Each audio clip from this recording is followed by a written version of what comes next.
Primera pauta. 7:34. Exacto, 7:34. Estamos de regreso junto a ti para actualizarte con la información y vamos a la entrevista del día, muy vinculado evidentemente a lo que ocurrió con este refugiado político venezolano, asesinado, secuestrado aquí en nuestro país y que se da en un contexto donde la seguridad es el principal tema que nos preocupa a los chilenos. Tenemos con nosotros a Rodrigo Villa, ex subsecretario del Interior, quien además es colaborador ahí en Libertad de Desarrollo, entiendo, ¿no? ¿Cómo está, Rodrigo? Muy buenos días para usted. Gerardo Gómez, Claudia Álamo, le saludamos. Hola Gerardo, ¿qué tal? Buen día, Claudia. ¿Cómo le va? Muy buenos días. Buenos días. Aquí primer día ya activo con la gente en la calle saliendo muy temprano. Sí, ya empieza a retomar esa normalidad. A ver, usted habitó, como se dice, La Moneda, fue subsecretario del Interior y todos los especialistas coinciden en que la amenaza del crimen organizado no comenzó hace una semana, ni hace un mes, ni hace 2 años, que viene ya como amenaza hace un rato largo, pero que ha ido recrudeciendo.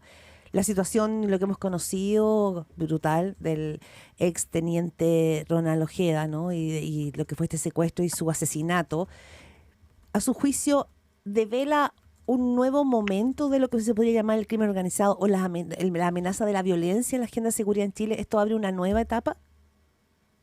A ver, primero, solamente ratificar lo que usted dice. Esto no es de hoy día ni de ayer, sino que viene desde hace un tiempo. Pero las características de lo que se denomina crimen organizado sí ha ido mutando. Yo fui subsecretario del Interior del 2010 al 2014, después del 18-19, y si uno lo compara con el año 2010-2014, el crimen organizado tenía que ver, Claudia, básicamente con el tráfico de drogas, la internación de drogas y la llevada de esta droga muchas veces hacia el extranjero por nuestros puertos. Hoy día esto ha mutado significativamente y tiene que ver no solo con drogas, sino que con armas, con trata de personas. Y en la última fase, yo diría este último año, hemos visto ya algo mucho más asociado al rapto, a pedir rescate, incluso a estas pasadas de cuenta territoriales entre distintos grupos que se disputan, ¿no es cierto?, nuestras poblaciones, nuestras ciudades por el tema del consumo de la droga. Yo diría que este episodio lamentable que usted está preguntando, por el cual está preguntando, el asesinato del teniente venezolano, si se llega a demostrar de que hay un móvil político detrás de esto, quiere decir que estamos escalando a un nivel ya poco conocido incluso en Latinoamérica. Hasta lo que vivíamos hasta una semana, cuando yo hablo de disputas por territorio asociados al narcotráfico, son muy frecuentes en Latinoamérica en general. Pero esto ya estaríamos en una escala superior, porque eso implica, ¿no es cierto?, que hay actores extranjeros que estarían operando por encargo, si fuera ejecutado por el crimen organizado, o directamente, si fueran estos grupos, en un territorio para lograr ciertos objetivos políticos, por supuesto que ilegales, pero objetivos políticos. Rodrigo Villa, para usted, esa hipótesis, bueno, han dicho que ninguna hipótesis debe ser cerrada. Ayer el Partido Comunista decía que ya había que descartar que Venezuela tuviera algún vínculo en todo esto, pero hay ciertas características que parecen llamativas, ¿no? Ya hemos tenido secuestros en el Cerro Chuño, muchos secuestros, crímenes allí en Arica. Ahora nos encontramos aquí a la vuelta de la esquina, en pleno centro de Santiago, por decirlo de alguna manera, pero tiene ciertas características, decía. La forma en que se movilizaban las personas, la forma en que se vestían las personas, en que tenían conocimiento militar, evidentemente, en el desplazamiento con el secuestrado, el no pedir rescate,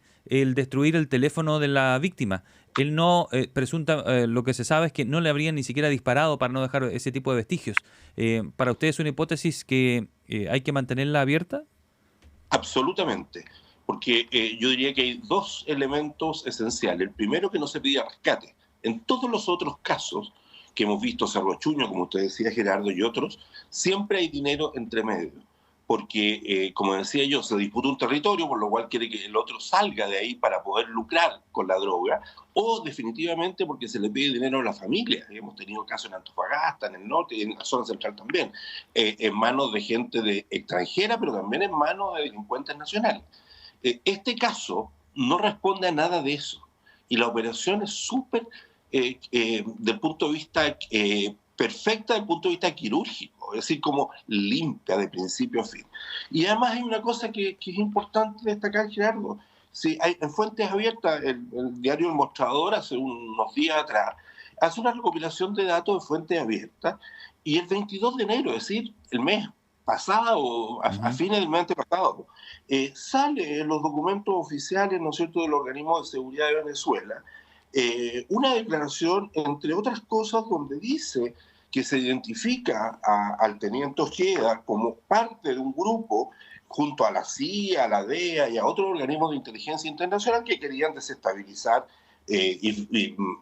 específicamente hablan del magnicidio de Maduro. Entonces aquí hay un objetivo que está planteado por ellos, incluso de esa lista de gente, ya hay gente que está detenida en Venezuela, y él aparece en esta nómina, y casualmente menos de un mes o justo al mes de sucedido eso desaparece, ¿no es cierto?, con los resultados que conocemos. Entonces, no solo las características de la operación, sino el móvil está escrito. Yo estoy leyendo una noticia que sale en un diario, que es El Mostrador, que es de Fuentes Abiertas, ni siquiera son gente encubierto ni nadie que se lo parezca, ellos mismos lo declaran. Sí, y también está el relato que publicaba ya en La Tercera, Rodrigo Villa, no sé si lo vio, donde está como una suerte de libro, de una confesión que hacía el exteniente Ojeda, de cómo había sido cuando él lo sacan de Venezuela, cómo sufrió torturas, cómo fue adiestrado. Es decir, había también ya un relato de lo que él había vivido para pedir también este refugio político. Usted dice, todas las hipótesis están abiertas, pero si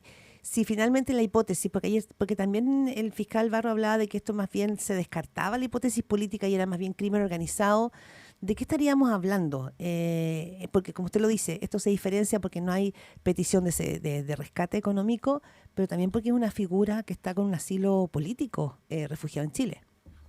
Claudia, yo entiendo las palabras del fiscal Barro como que el que lo ejecuta es parte de una organización, y en eso no hay duda. Y funciona bastante bien, funcionó bastante bien. La duda y la pregunta que significa, hoy día tiene que hacerse el propio fiscal Barro y todos los que están investigando cuál es el móvil.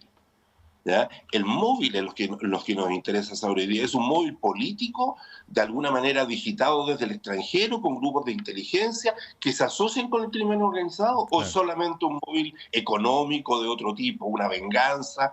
No sé, eso es lo que tiene que dirimir hoy día el Ministerio Público. Yo felicito al Ministerio Público que hoy día una persona ya vaya a una audiencia de formalización, ese es un avance, y eso es lo que tendrá que despejarse. Pero sucede que es muy raro que la persona haya sido asesinada, parece que muy al principio del momento que estuvo detenida, y ni siquiera se pidió un rescate, no hubo una comunicación, es decir, rompe los parámetros y los patrones. Ahora, pasando al tema, Claudia, al problema político, a mí me sorprende que con todos estos antecedentes, por lo menos supongamos que aquí hay una legítima duda, una hipótesis válida, ¿no es cierto?, que hay que investigar. La respuesta que ha dado el Partido Comunista, lo tenemos desde la semana pasada. El asesor del subsecretario Monsalve, Juan Andrés Lago, claro, lo que hace, ¿no es cierto?, es tratar de desviar la atención y poner el acento en la CIA. Lo que hace ayer el Partido Comunista institucionalmente, al invitar al embajador a la ceremonia, ¿no es cierto?, de aniversario de la ex parlamentaria y dirigente del Partido Comunista, Gladys Marín, es dar una señal política. Yo no recuerdo, yo tengo buena memoria, no recuerdo al embajador venezolano participando en actividades políticas, por lo menos en el último año o 2 años. Esto es una actividad partidista y está el embajador ahí presente. Entonces, yendo más allá incluso, tengo entendido que hasta ayer el presidente todavía no le daba las condolencias a la familia del teniente Ojeda, pero sí le dio un espaldarazo político para el Partido Comunista, hablando de sus bondades y sus características democráticas. Entonces, creo que el mundo al revés. Aquí a lo menos el Partido Comunista y también el presidente debieran tener, ¿no es cierto?, una actitud más prudente. Si hay una hipótesis abierta, no nos abracemos. Aquellos que, y el Partido Comunista lo es, el principal defensor de Maduro, igual que Ortega, igual que Cuba, en Chile. Ellos son los que han adherido, y no es hoy día, siempre a estas causas revolucionarias que han hecho tanto daño a los 3 países que acabo de nombrar. Usted escucha a Rodrigo Villa, ex subsecretario del Interior y director del área política de Sociedad Civil de Libertad y Desarrollo, hablando con Primera Pauta sobre seguridad. Usted lo dijo al comienzo, información de fuentes abiertas, nos decía, no de inteligencia. No tenemos información de inteligencia, no tenemos inteligencia, me han dicho en algunas entrevistas la semana pasada algunas fuentes políticas. Quiero saber si usted coincide con eso y segundo, usted trabajó en una ley de inteligencia, el gobierno de Sebastián Piñera lo hizo, pero se cayó el 2018, 2019, y así duerme el sueño de los justos hasta hoy. Bueno, el diagnóstico de la falta de inteligencia o la debilidad en materia de inteligencia lo tenía el presidente Piñera el 2018 cuando llegó al gobierno. Eso era parte de su programa de gobierno, fue planteado públicamente, y una de las primeras cosas que le pidió al Ministerio del Interior, y a mí, entre otras personas, a mí, que lideráramos la formulación de un proyecto de ley, el cual fue ingresado en 2018 al Senado. Quiero decir que ese proyecto de ley, hoy mirándolo hoy día con distancia, porque son ¿cuántos años? 6 años. 6 años. ¿No? Ese proyecto de ley que se trabajó en conjunto con el Senado fue aprobado en el Senado por unanimidad. Yo aquí quiero hacer un reconocimiento a parlamentarios no oficialistas en el momento, como el senador Insulza, el senador Arboe, que contribuyeron mucho a que ese documento fuera votado por unanimidad en los senadores, aparte de otros senadores propios del oficialismo. Pero ese proyecto de ley quedó dormido en la Cámara de Diputados. En la Comisión de Defensa, gran parte de ese periodo, la actual diputada, la actual ministra Maya Fernández era la presidenta de la comisión. Sí, dijo que era un despropósito en ese momento, que era lamentable que se hablara de la ley de inteligencia. Tengo aquí el tuit que ella escribió el 2 de junio del 2020, donde la criticaba mucho. ¿Por qué? ¿Por qué no la dejaron pasar? ¿Qué le molestaba tanto? Porque ellos siempre han tenido, ¿no es cierto?, esta aproximación a los temas de la seguridad y la inteligencia con un sentido básicamente ideológico. Ellos no creen esto. Ellos, el Partido Comunista y el Frente Amplismo, ellos creen que esto es una amenaza. Entonces, por eso que han votado todos los proyectos de ley, incluso proyectos de ley del propio presidente Boric, lo han votado en contra. Entonces, ¿qué es lo que pasó? Se congeló el proyecto 2 años en la Cámara de Diputados y hoy día, ¿no es cierto?, tenemos un proyecto que requiere ser mejorado. Yo no soy enamorado de las cosas que uno hace 6 años atrás. Creo que la realidad del mundo, la realidad del país, lleva a que ese proyecto aprobado en el Senado, con el apoyo transversal, requiere cambio. Sí. Y hoy día el gobierno está a la espera de presentar algunas indicaciones, porque las que presentó hace unos meses atrás, la gran mayoría de los parlamentarios en el Congreso dijeron que no era el camino. ¿Y cuál es el camino? Para ser concreto, disculpe, Gerardo, el camino es el siguiente. Es crear un sistema de inteligencia donde las agencias de inteligencia de las Fuerzas Armadas y de las distintas ramas de las Fuerzas Armadas y las policiales tengan capacidades efectivas de investigación y crear una ANI, una agencia de inteligencia civil que también tenga capacidades homologables a las de las Fuerzas Armadas y Policía. Y esa agencia, ¿no es cierto?, y esas agencias se coordinen intersectorialmente. Y esa coordinación es muy importante, porque hoy día lo que pasa es que la información que genera una de las unidades de inteligencia no necesariamente se comparte con las otras. Pero necesitamos resolver un punto que es estratégico en el mundo. ¿De quién dependen estas agencias? Y desde el punto de vista de la generación de información, esta información, Gerardo, preventiva, es la que andamos buscando hoy día. No es para descubrir quién mató, ¿no es cierto?, Claro. quién es... Es para adelantarse. Es adelantarnos, es la inteligencia que deberá ponernos y decirle, oye, hoy día hay una amenaza que agentes extranjeros operen en Chile, sí, Ya. puede ser que... Entonces nosotros, ¿cómo investigamos tanto en Chile como en extranjero para saber quiénes son los que Bien. quieren infiltrar? Rodrigo Villa, sí, esa discusión es clave, como bien dice usted, es que fue subsecretario del Interior, pero le quiero hacer otra pregunta también en su experiencia por La Moneda. Usted ha tenido una relación, no sé si cercana, pero de colaboración con el subsecretario Manuel Monsalve, y en esta vuelta, a propósito del asesinato del exteniente Ojeda, muchos en su sector lo han criticado y probablemente está pasando en un trance difícil. ¿Cómo ve usted el momento de Monsalve? A ver, primero creo que el deber de todo chileno y chilena de poder colaborar ¿no es cierto?, cuando se trata de construir proyectos que reflejen las necesidades que tiene el país y que reflejen una mirada transversal. Estas materias no son de gobierno y oposición. Creo que el subsecretario Monsalve eso lo entiende hace bastante tiempo y es por eso que él ha pedido colaboración no solo a ex subsecretarios del gobierno del presidente Piñera, sino que también a gobiernos de la Concertación.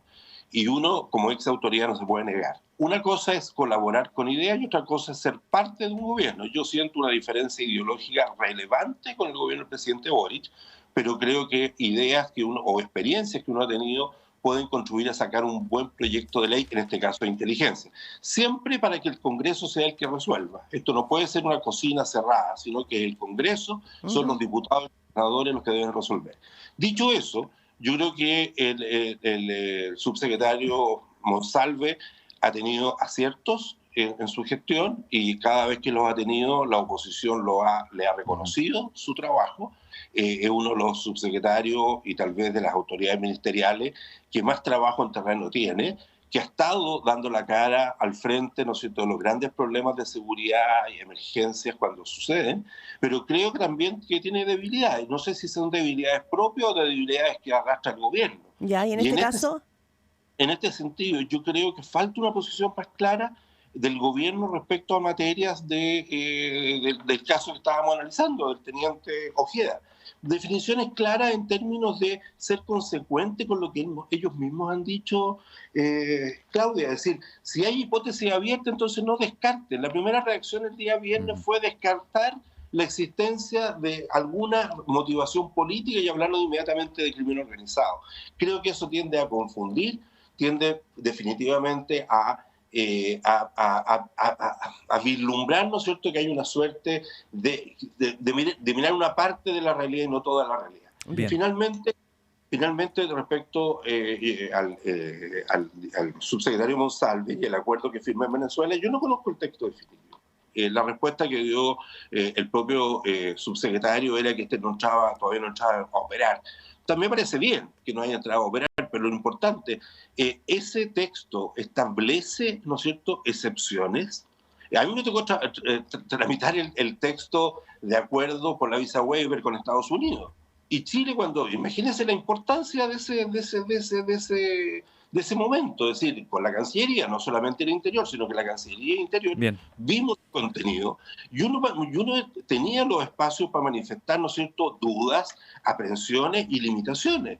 No es una imposición de una parte sobre la otra. Entonces, si no se conoce el texto y no se conoce si hay, por ejemplo, excepciones a la información, esta es una persona que estaba refugiada. Bien. Gracias, Rodrigo.